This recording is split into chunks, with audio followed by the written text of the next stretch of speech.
Hey everybody, Happy New Year. Hopefully you started 2021 off on a good foot. I'm excited because I'm recording from my new studio and it's all decked out.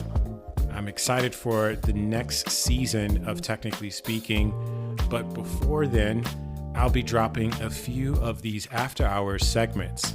The whole idea around this is to give you all a bit of additional listening experiences from surplus recording from webinars and podcasts.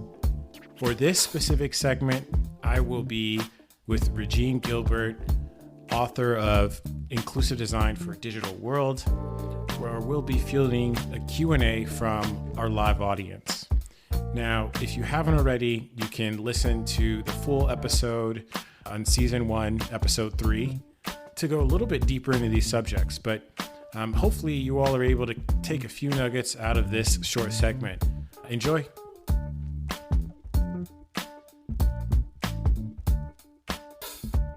I think we have a few questions in the bank.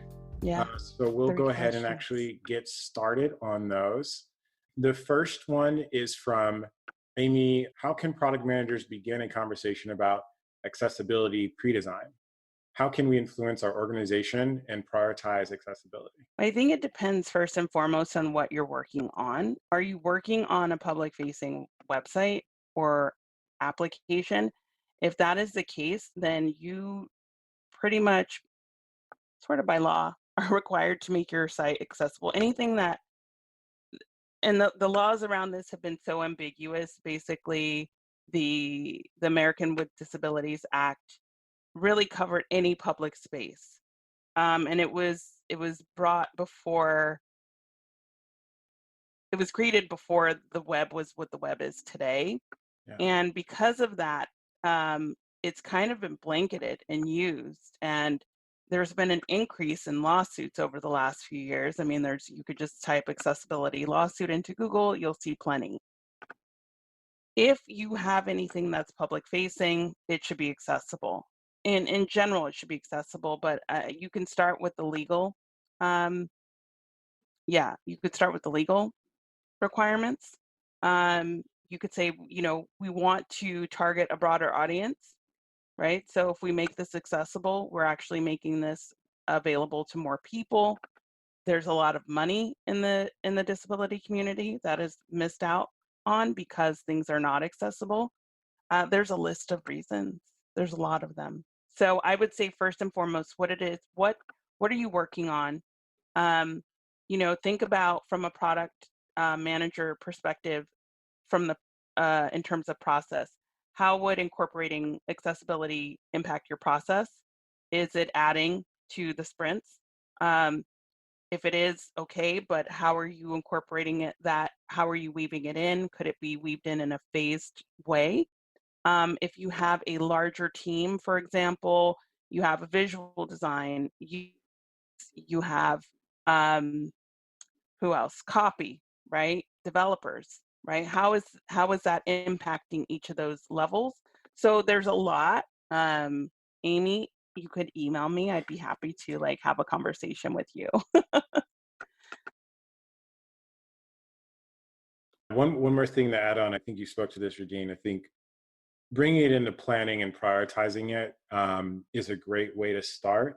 I know that product organizations are usually moving pretty quickly, but having that at least in the queue of work at some point, at least the team has it on the radar.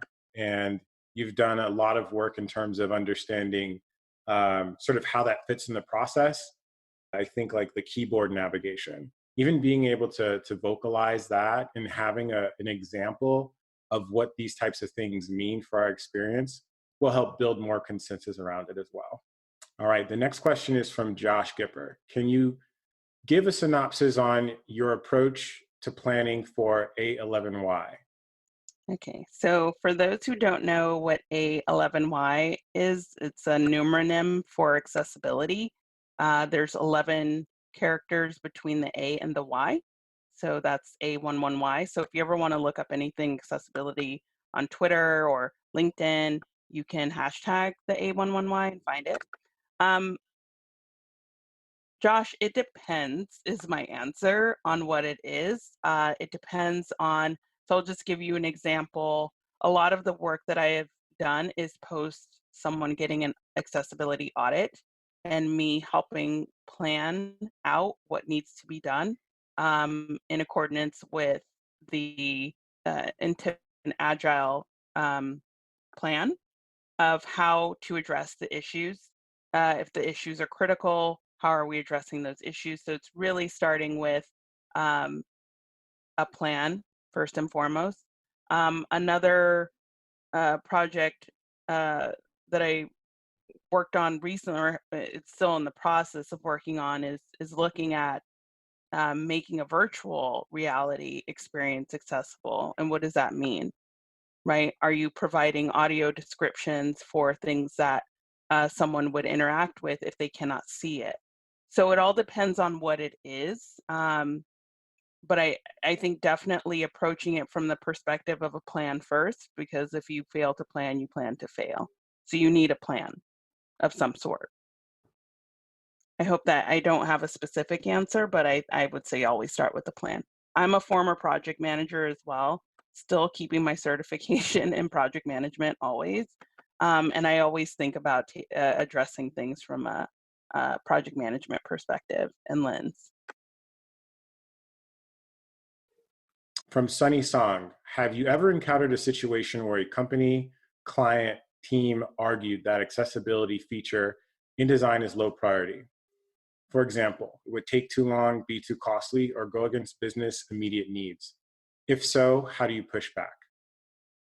The answer is yes. There's a lot of companies who feel that it is a low priority. And as somebody who is an advocate for accessibility, I do push back and I voice my opinion. And some days I win and some days I lose. You know, as a consultant, I really, push for things to get done that didn't get done. um, I've I've had people say, "Well, we're just going to use some third party overlay." Like those things don't work. Don't use it.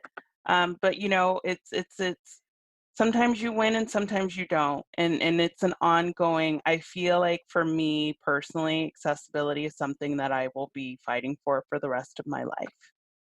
And so I think it's really important to not leave people out. And the way that I tend to push back depends on the situation at hand. But I've had all those things. And the biggest, I've said earlier, planting seeds is one of the things I like to do. I think that you can do really small things to make a bigger impact later on. If you don't mind being invested in the company that you're working with and you have patience, stick around, things will change. One more thing I would add to a lot of companies are using some form of design systems. Mhm. If you have a foundational team, that might be a great team to start having those conversations with. When we think about design at scale, if you're starting to build components that think about accessibility, that is actually a central team that can enable other teams to actually start organically implementing these pieces. I think there might be some opportunities to pivot and see where perhaps where the more impactful sort of foundational pieces where you can make that impact happen, right? That's something that we've been starting to think about. And then additionally too, with the designs that you're working on, before it even gets to um, to being um, pushed live, educate the design team. If your design team can actually start to organically implement in their designs before it even gets to a development phase versus as an afterthought, there's an opportunity there as well. And I'm just going to throw one more thing out there that webaim.org has, they did a survey of 1 million websites for the top, I think, 5 accessibility issues. Number one is a designer issue. It's color contrast. Easy to fix. Use a color contrast checker. So, you know, there are things that I would say for everybody here, if you have interest in accessibility, look at webaim.org and look at the WebAIM Million to see like the top 5 accessibility issues out there on the web. They looked at 1 million web pages and found very common errors. All right. Another question from Amy. How can we reorient our own mindsets to be more thoughtful of differently abled people? It's okay to say disability. I'll say that first. In the disability community, if you go on Twitter, people will try to say all kinds of things, and you'll see there's all kinds of, there's a hashtag ableds are weird that someone put out. So, there's all kinds of stuff. I will say one of the things, in order to get an understanding of others, is just to start to learn about the culture, right? There's a great documentary on Netflix called Crip Camp that talks about this camp that happened in upstate New York, where people with disabilities or disabled people were able to go and just be themselves. And I think it's a really good documentary. It's a good place to start. If I can give you a list of other things as well. I don't want to take up the time, but yeah. Just touching on what you said earlier, do you think a lot of people just find it hard to get into even thinking about accessibility because of the stigma around it? I think, go ahead. yes. I think if each and every single one of us is temporarily able-bodied. Mm-hmm. If you haven't had something, happen to you, you will. I mean, if it hasn't happened to you, it's happened to a family member, right? Mm-hmm. And so what does that mean for you? What does that mean for them? How does life change? How does life, what needs to be done, right? What needs to be done in order to make things better, right? Because at the end of the day, I think what we want as human beings is all the same. We want the best for ourselves. Some people want the best for others. I do. I want the best for everybody on this call. And so if we want the best for ourselves, what does that mean? And how do we prepare for that future? All right. So we got one last question.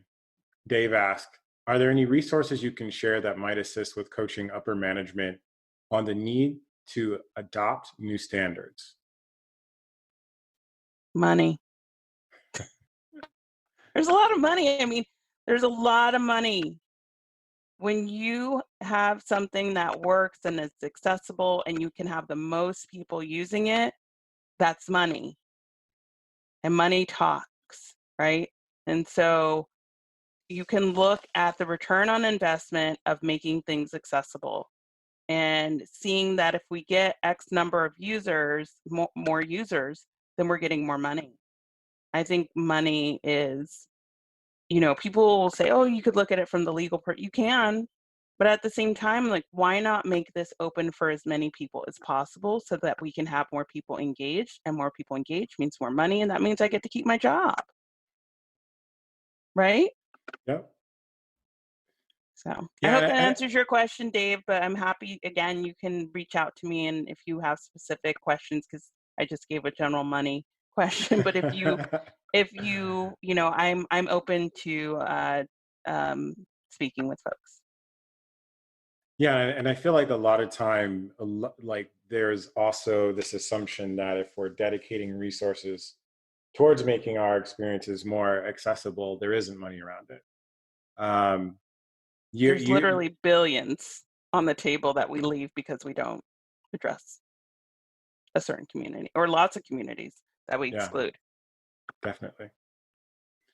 All right. Well, that's it for the questions. Is there anything that you want to close with, Regine? I want to thank each and every one of you that is here. I appreciate you taking the time on a Friday, whatever time it is for you. You all are all over the world. Harrison, thank you from the bottom of my heart for having me. This was fun. I hope that you all learned something new.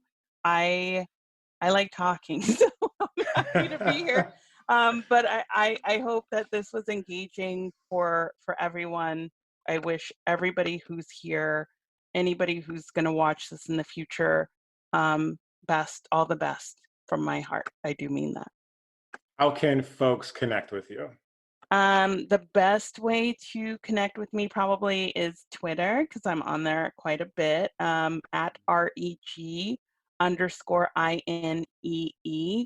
Also, you can email me at reginemgilbert@gmail.com. I'm usually good about getting back to people, maybe not right away, but I will get back to you. And yeah, that's the best. Like Twitter and email is the best way to get a hold of me.